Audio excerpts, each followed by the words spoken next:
बिस्मिल्लाहिर्रहमानिर्रहीम, अस्सलाम वालेकुम नाजरीन। मैं हूं बाबर हयात और आप देख रहे हैं 24/7 उर्दू न्यूज पर।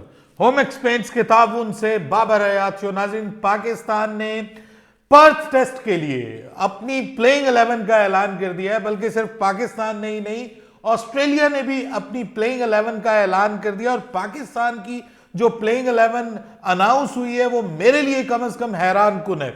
अब ये मेरी हैरत जो है वो खुशगवार है या परेशान कुन हैरत है, ये तो अब आप वीडियो में आपको आगे चलकर ही पता चलेगा। लेकिन बहुत सारे लोग इस प्लेइंग 11 को लेकर के बहुत सारे लोग खुश भी होंगे कि जी दो नए खिलाड़ी ऐसे हैं जो इस मैच में डेब्यू कर रहे हैं। लेकिन दूसरी जानिब कुछ लोग ये भी सोचेंगे कि भाई इतना प्लेयर्स को डेब्यू करवाना और फिर एक्सपीरियंस को पीछे कर देना और यंगस्टर्स को आगे ले आना ऑस्ट्रेलिया जैसी सीरीज में, क्या ये यंगस्टर्स के ऊपर बहुत ज्यादा दबाव क्रिएट नहीं करेगा? सवाल उठेंगे, इस पे भी सवाल उठेंगे। बहरहाल एक और बड़ी मुझे ऐसा लग रहा है कि एक और बड़ी गलती की है पाकिस्तान ने इस प्लेइंग 11 को लेकर के। वो गलती क्या है? जबकि ऑस्ट्रेलिया की जानिब से एक बड़ी ही बैलेंस्ड किस्म की प्लेइंग 11 सामने आई है, जिसमें वो 3 पेसर्स और 1 स्पिनर के साथ सामने आए हैं। पाकिस्तान का कॉम्बिनेशन जरा डिफरेंट है और ये जो पाकिस्तान का कॉम्बिनेशन है ये मेरे ख्याल में तो मतलब मैं ये समझता हूं कि मेरे लिए हैरान कुन है। सबसे पहले अगर हम बात करें कि ये जो पर्थ का टेस्ट है, ये जिनके इल्म में नहीं है उनको मैं बताता चलूं कि 14 दिसंबर से पर्थ टेस्ट का आगाज होने जा रहा है। पाकिस्तान के मेयारी वक्त के मुताबिक जो टेस्ट मैच है ये 7:20 पर इसका आगाज होगा। अगर आप ये मैच पाकिस्तान में देखना चाह रहे हैं तो पीटीवी स्पोर्ट्स के ऊपर ये मैच लाइव आपको दिखाया जाएगा। और अगर आप ये मैच देखना चाह रहे हैं इंडिया में, तो इंडिया में आपको ये मैच स्टार स्पोर्ट्स नेटवर्क है उसके ऊपर आप देख सकेंगे। ये बहुत सारे लोगों ने सवाल किया था, ये मेरे दिमाग से स्किप हो जाता है जब मैं वीडियो करता हूं। बहुत से लोग पूछते हैं नीचे कमेंट्स में कि बाबर भाई बताइए कि आप जो है वो कौन से चैनल के ऊपर हम ये मैचेस जो हैं वो देख सकते हैं। तो इस वजह से मैंने कहा कि ये मैं आपको बता दूं। अब अगर हम बात करें ऑस्ट्रेलिया की प्लेइंग 11 की, तो देखिए Australia PAT Cummins, Mitchell Starc, Josh Hazlewood, ये 3 उनके मेन बॉलर, ठीक है जी, प्लस नेथन लॉयन एक प्रॉपर स्पिनर के साथ मैदान में उतरने जा रहे हैं। प्लस आपको पता है कि मिचेल मार्श जो हैं वो भी बतौर एक रिप्लेसमेंट के काम आते हैं। इसके अलावा मानस लाबुशेन बॉलिंग करते हैं उनकी टीम की तरफ से, ऑफ एंड ऑन आप देखते होंगे पार्ट टाइमर के तौर पे, और स्मिथ पार्ट टाइमर के तौर पे बॉलिंग करते हैं। और यहां पर जो है सिचुएशन पाकिस्तान की अगर हम बात करें तो पाकिस्तान की सिचुएशन सर बहुत डिफरेंट है। पाकिस्तान की जो प्लेइंग 11 है अगर हम उस पर नजर डालें तो बिल्कुल कल भी मैंने आपको बताया था कि इमामुल हक और अब्दुल्ला शफीक ये दोनों पाकिस्तान की तरफ से ओपनिंग करेंगे। अब भी वही कर रहे हैं।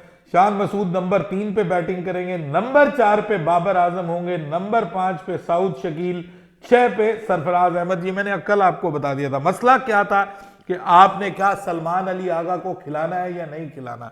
पाकिस्तान ने, मुझे ऐसा लगता है कि यहां पे थोड़ा सा डिफेंसिव माइंडसेट दिखाया है और पाकिस्तान की टीम सलमान अली आगा के साथ गई है ताकि हम 7 नंबर पर हमारे प्रॉपर बल्लेबाज हों। अपनी बैटिंग को स्ट्रेंथन करने की कोशिश की है और 7वें नंबर पे सलमान अली आगा को खिलाया गया है।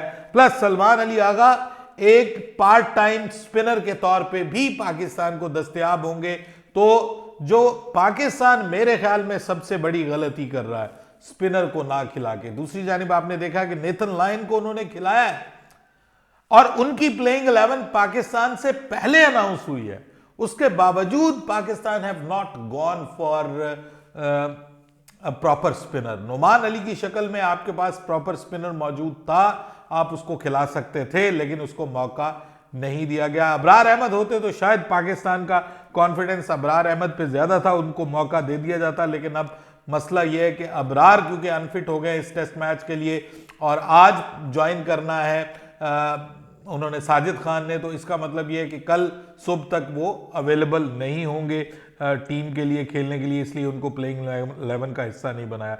जो इंटरेस्टिंग चीज हुई है वो ये है कि हसन अली को बाहर कर दिया गया है।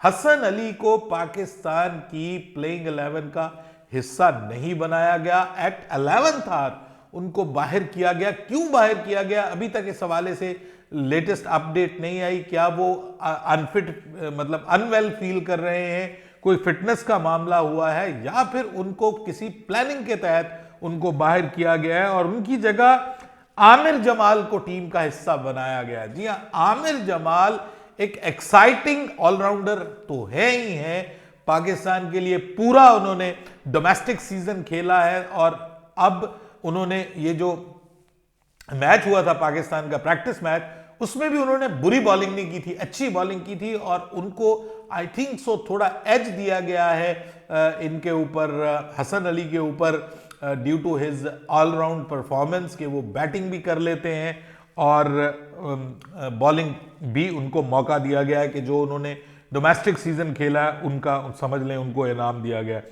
और इसके अलावा खुर्रम शहजाद, ये दोनों प्लेयर्स डेब्यू कर रहे हैं। खुर्रम शहजाद के बारे में तो मेरा भी ख्याल था कि उनको मौका मिलना चाहिए। अब आमिर जमाल को हसन अली की जगह ये एक अच्छी चॉइस भी साबित हो सकती है। इट्स अ बिट रिस्की, अच्छी चॉइस भी साबित हो सकती है at the end of the day, क्योंकि वो थोड़ी सी जिप है उनके पास, थोड़ी स्पीड से बॉल करवाते हैं और इसके अलावा जब बॉल थोड़ी पुरानी हो जाए तो रिवर्स स्विंग का बड़ा अच्छा इस्तेमाल कर लेते हैं आमिर जमाल। प्लस उनका रीसेंट क्रिकेट उन्होंने काफी खेली है टेस्ट फॉर्मेट में, रेड बॉल क्रिकेट पूरी कायदे आजम ट्रॉफी खेल के आ रहे हैं, शायद इस वजह से उनको मौका दिया गया। शाहीन शाह अफरीदी और फहीम अशरफ को शामिल किया गया। अब ये यहां पे एक चीज आपको देखें कि Aamir Jamal can bat, Faheem Ashraf can bat, यानी 9वें नंबर तक जो है आपने वो खिलाड़ी खिला लिए हैं हु कैन बैट। तो इससे मुझे ऐसा लगता है कि पाकिस्तान ने अपनी बैटिंग को स्ट्रेंथन करने की कोशिश की है कि हम जितना लंबा ले जाएं अपनी बैटिंग को, हमारी अगर टॉप ऑर्डर हमारा स्ट्रगल करता है तो हमें बैटिंग ऑर्डर को आगे ले जाना चाहिए। अगर इतना ही आपको आउट ऑफ द बॉक्स जाना था और इतना ही दलेर फैसला करना था तो मेरे ख्याल में फिर इमामुल हक की जगह आपको साइम अयूब को खिलाना चाहिए था ना। मतलब जो बनता था फैसला करना, Imamul Haq out of form है, वो आपके वहां पर भी परफॉर्म नहीं कर पाए। फिर पर्थ की पिच के ऊपर इमामुल हक स्ट्रगल करेंगे, ये मैं आपको अभी बता रहा हूं। जितना मेरा तजुर्बा है क्रिकेट को एनालाइज करने का, भाई वो शॉर्ट पिच डिलीवरी पे पूरे वर्ल्ड कप में सबसे ज्यादा स्ट्रगल करने वाला पाकिस्तान का बल्लेबाज इमामुल हक था। उसको शॉर्ट पिच डिलीवरी कर करके जो है वो उसको आउट करते थे, ना वो उससे हुक हो रहा था प्रॉपर, ना पुल हो पा रहा था, वो पुल और हुक पे आउट हो रहा था। अब आप उसको इस फास्ट पिच के ऊपर, इस पेसी पिच के ऊपर आप उसको मौका दे रहे हैं, आप कह रहे हैं कि जी तुम आओ और आप, बहुत बड़ा रिस्क है।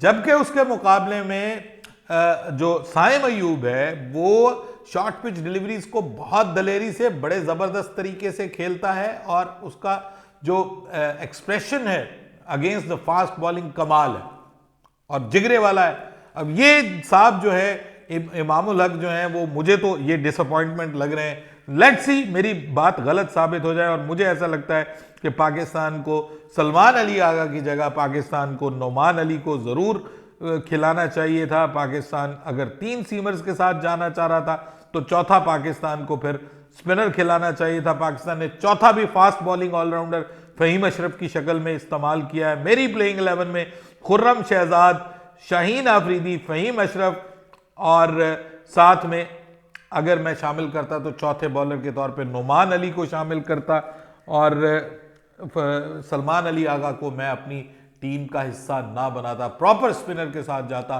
और उसके बाद अगर आपने करना ही था तो आप एक फास्ट बॉलिंग ऑलराउंडर के साथ चले जाते। लेकिन यहां पर ये जो प्लेइंग 11 है बहुत बड़ा रिस्क है।